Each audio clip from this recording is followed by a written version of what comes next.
They thought they would be prepared for it. They were wrong.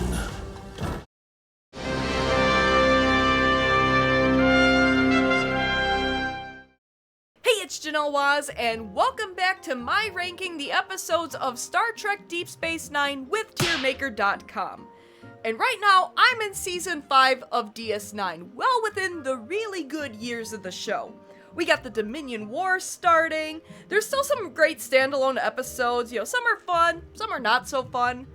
We also got some Maquis stuff, but it's ultimately a variety season that leads up to the beginning of the Dominion War. So, let's get started.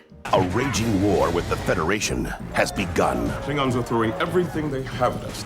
Apocalypse Rising. We have Odo's first day as a solid, everyone's dressed up like Klingons, and they're infiltrating the Klingon Empire because they think Gowron is a changeling, but spoiler alert, it's really Martok. And this also opens the door for the real Martok to come in, and he eventually does, in fact, later in this season. But where am I putting Apocalypse Rising? It's a pretty good episode. I'd probably call it an A-tier episode. It feels like it should be an A-tier episode.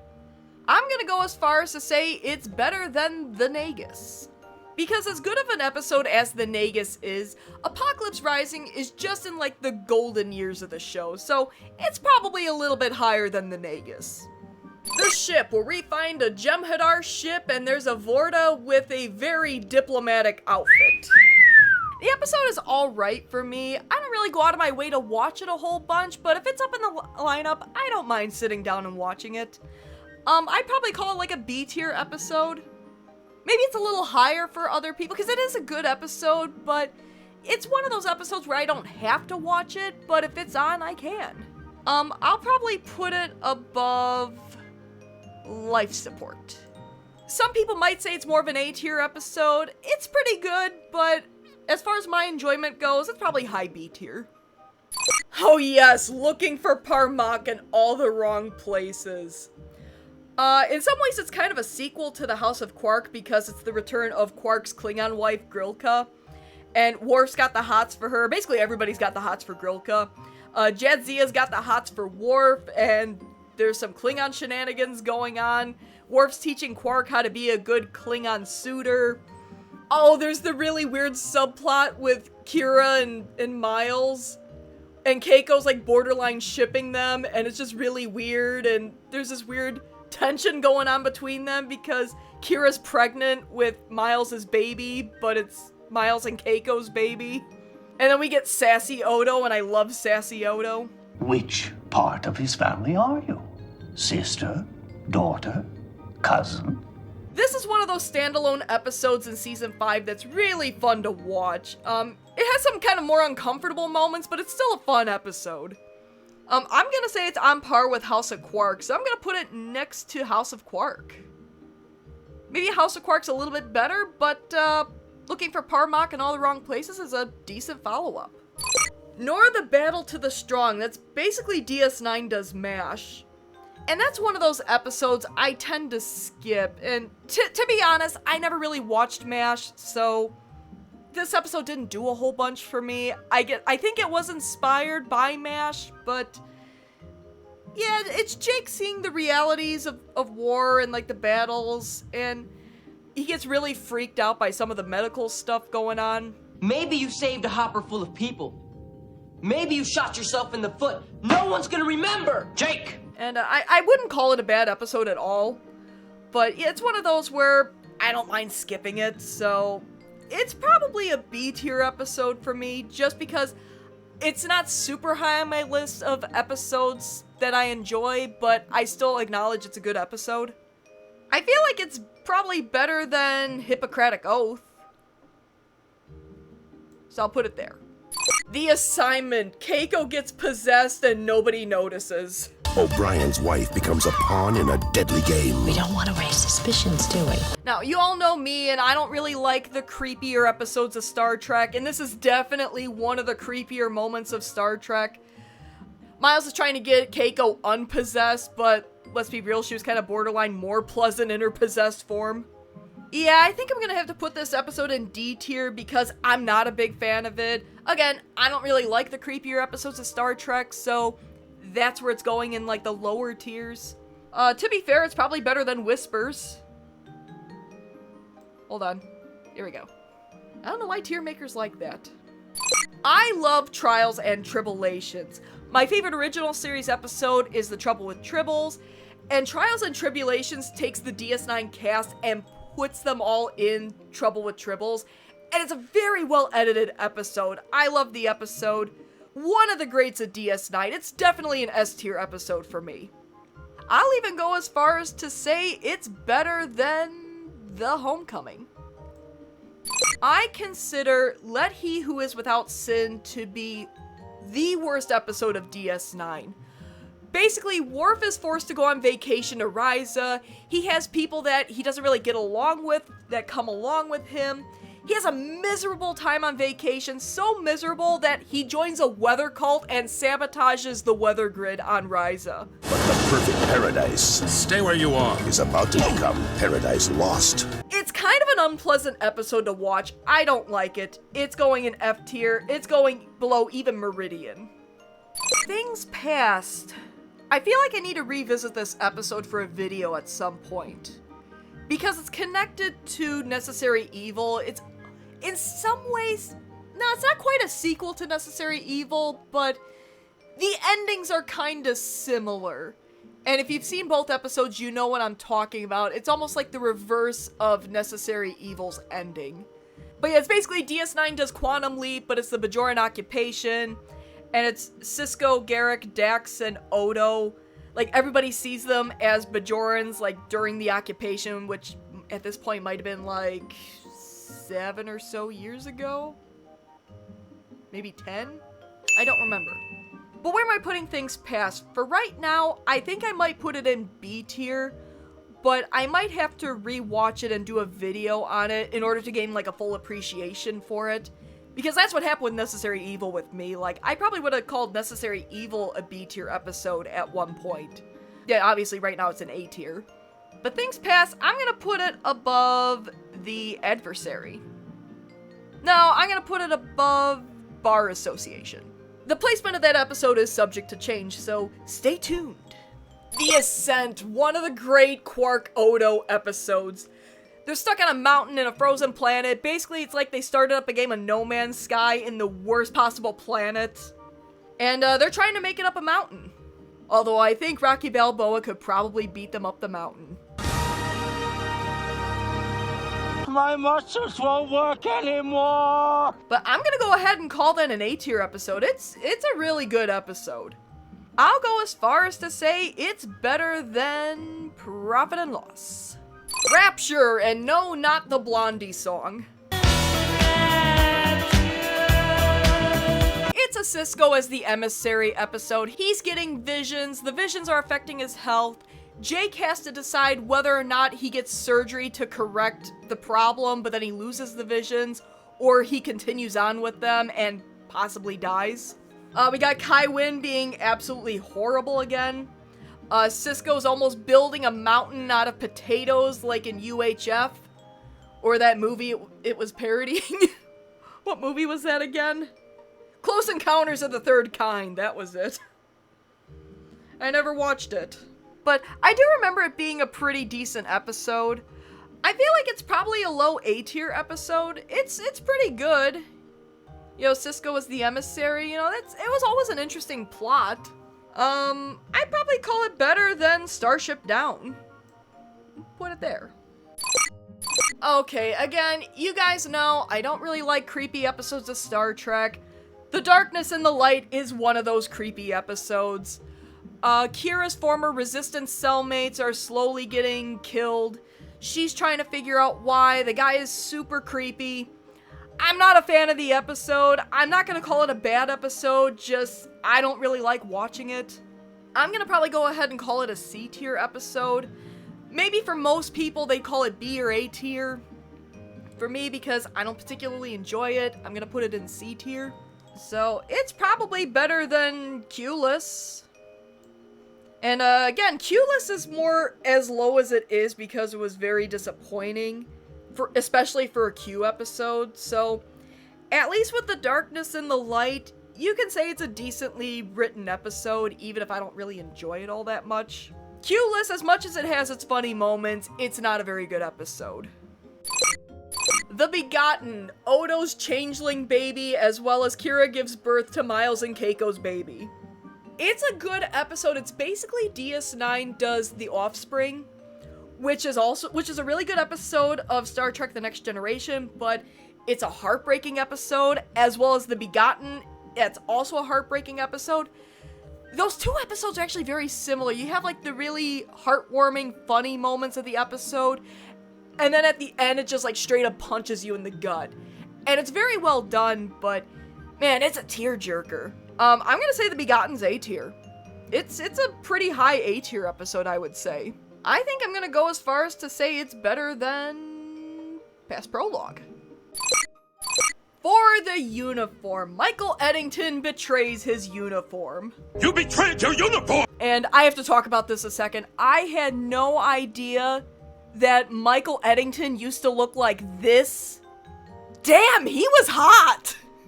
Like, if Michael Eddington looked like this, I would be thinking about joining the Maquis. Anyways, let's get back to the episode. So most of the episode is Eddington taunting Cisco because Cisco's trying to apprehend him, and Eddington's basically like, nah, you can't catch me. And then Cisco does, and he does some kinda morally ambiguous stuff along the way. Commander, I said launch torpedoes. Aye, sir. But For the Uniform is a pretty good episode. Let's see, I think I'm gonna go ahead and call it... I'm gonna say it's an A tier episode. It is pretty good. I'll go ahead and say it's better than... maybe Shadowplay. I'll say it's better than Shadowplay. Alright, two-parter. In Purgatory's Light and By Inferno's Light. Both excellent episodes. I'd probably even go as far as to say they're S-tier episodes. I'd say they're probably better than... In Probable Cause. You got two great two-parters right next to each other, and those two-parters have Garrick in them. It's like it's a coincidence or something. Coincidences happen every day. But I don't trust coincidences. But yeah, we have the final appearance of Anabra Tain. We got Garrick and Worf stuck in a Dominion POW camp. Julian, it turns out, was there for a long time, and he was actually replaced by a changeling. Which I'm still not entirely convinced of the timeline of that, because some people say the changeling actually, like, delivered Kirayoshi O'Brien, but I'm not sure about that. But some really good episodes. We have Martok coming in as a recurring character after this point. We got the Dominion War really taking off at this point, and it's a great episode. I do want to mention that in Purgatory's Shadow, Garrick makes that remark about Earl Grey tea, and them's fighting words, Garrick. I'd like to get my hands on that fellow Earl Grey and tell him a thing or two about tea leaves. You take that back. You take that back! Dr. Bashir, I presume. We find out Julian has been genetically enhanced. And it really doesn't add a whole lot to his character. Yeah, it doesn't really do a whole lot for Julian as a character, other than you now know why he's super, super smart, and they mentioned it a handful of times, and that's about it. It's not a terrible episode, although Julian and his father bicker a lot, and neither one of them looks very good. I'd say it's probably a solid B tier episode for me. It's not the greatest, but I don't mind watching it when it's on. I'd probably call it better than The Forsaken. Seems like that would be a good spot for that episode. Not terrible, but not the greatest either. It's just there. A Simple Investigation. This episode is really uncomfortable to watch, and if you know what I'm talking about, you know what I'm talking about. I did not need to see Odo in that light. I don't think any of us did. He's never spent the night with a woman before. A woman? That's nice. Not a terrible... Again, it's not a terrible episode, but, that one scene, I didn't need to see Odo that way. We didn't need to know about Odo's bedroom eyes. It's not a terrible episode, and it's probably better than Sanctuary, except I don't know if calling it a B-tier episode is accurate. I guess it's better than Sanctuary, so let's put it there. It's a low B tier episode, I guess. I don't know how good I feel about that placement, but I'm leaving it there. Business as usual. Quark gets involved with arms dealing in order to get his reputation back on Ferenginar because he didn't want to kill himself to fulfill a contract to Brunt. Yeah, Ferengi society's a little messed up when you think about it. It's actually a pretty good episode. I would argue it does a better job of doing a arms dealership storyline than that weird subplot in Star Wars The Last Jedi. Because that plot didn't need to be in the movie, but this is just a self-contained episode, and it does a pretty good job at what it does. So I'm gonna go ahead and call that an A tier episode. It's pretty good. I'll say it's better than Shadowplay. Ties of Blood and Water. We see Tekeni Gamora again, who first appeared in Second Skin and had this nice father-daughter relationship going with Kira, even though he was Cardassian and she was a former Bajoran resistance fighter. I don't like some of the things it does with Tekeni's character, mainly his backstory, and it was enough to piss Kira off so much that he was on his deathbed and she didn't want anything to do with him. And yeah, I didn't like that that's what they did with his backstory, but the episode's actually not bad, and it's a properly emotional episode. DS9 does properly emotional episodes well. I'll go ahead and call it better than Apocalypse Rising. Quark's mom and Grand Nagus Zek find love with each other in Ferengi love songs. DS9 did very well with its Ferengi episodes. They tend to be standalone episodes, but they're fun, comedic, but you can take all the actors seriously. They're very well written episodes, the actors are great in them. Ferengi Love Songs is definitely one of those great Ferengi episodes. I'm gonna go as far as to say it's an S tier episode. It's fun. She's sexy. Your mother and I are in love. Moogie does get recast in this episode, though. Instead of Andrea Martin, it's Cecily Adams. And I do have a preference for Andrea Martin's Moogie, which I felt was like more sincere. Cecily Adams plays up more of the comedy of Moogie, but both are great. I like both. Slight preference for Andrea Martin, but Cecily Adams is also very good. And if you probably wouldn't even recognize that they're two different actresses if you didn't know it. But Ferengi Love Songs, S tier. I'm gonna say it's better than Little Green Men. Soldiers of the Empire, where Worf isn't 100% sure of Martok's ability to command a Klingon ship. He's on board, he's trying to keep morale up with Dax. And, yeah, this is an episode, I know I've seen it a couple of times. It hasn't really stuck with me all that much. Like, I could tell you parts of the episode that happen, but, like, an actual concise synopsis, I probably really couldn't give it. It's just one of those episodes that doesn't really stick with me all that well. Maybe I just have to sit down to the episode again and fully process it, but yeah, it's one of those episodes, it's just, I don't remember a whole bunch about it. I remember it's an okay episode, but for me, it's just an okay episode. For right now, I'm just gonna call it a low B tier episode. I'll put it next to the alternate. Probably above the alternate. Because those are two episodes I should probably sit down and rewatch. That corner of my tier maker list is I need to rewatch these episodes. Children of Time. And I did a full video on this episode, so make sure you check that out. But the Defiant finds a colony of all their descendants, and it turns out they're supposed to go back in time and start the colony, otherwise this colony won't even exist.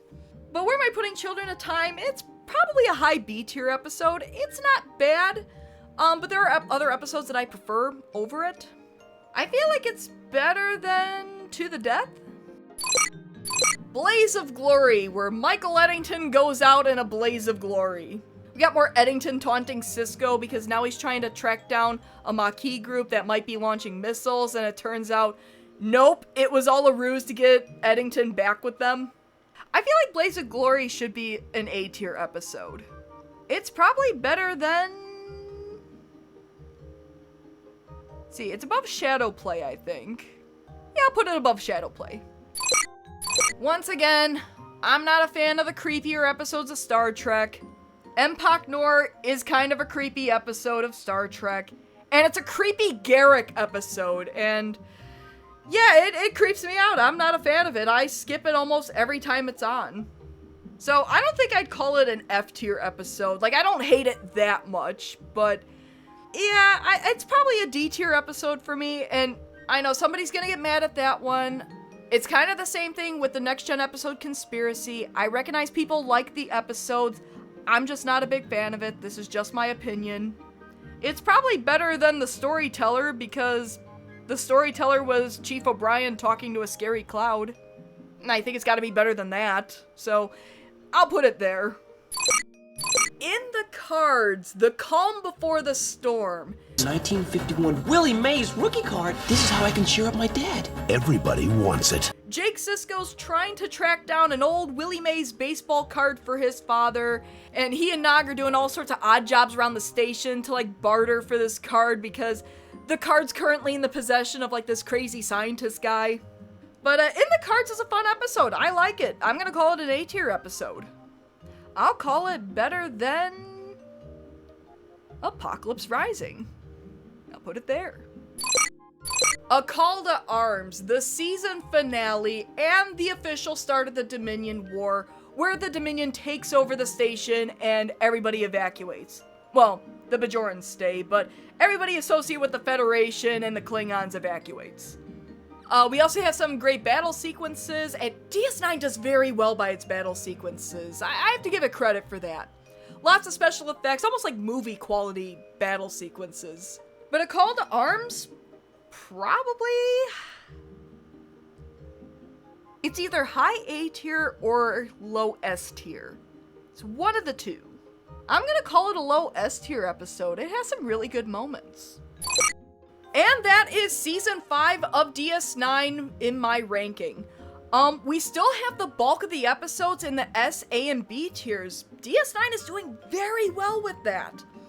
We have a very limited number of episodes in the lower tiers. Like, you know, C, D, and F tiers are really only on one line, and I say that's pretty good. Like, DS9, even like the more mediocre episodes of DS9 are still pretty high quality. We're gonna see S, A, and B tiers fill up even more, so stay tuned for that. And once again, thank you for joining me in my ranking of the episodes of Star Trek DS9 with Tiermaker.com. If you like what you see, why not give my video a like and subscribe to my channel? Tell your friends! Until next time... I'll refrain from making any further disparaging remarks about the Chief. I mean, mild.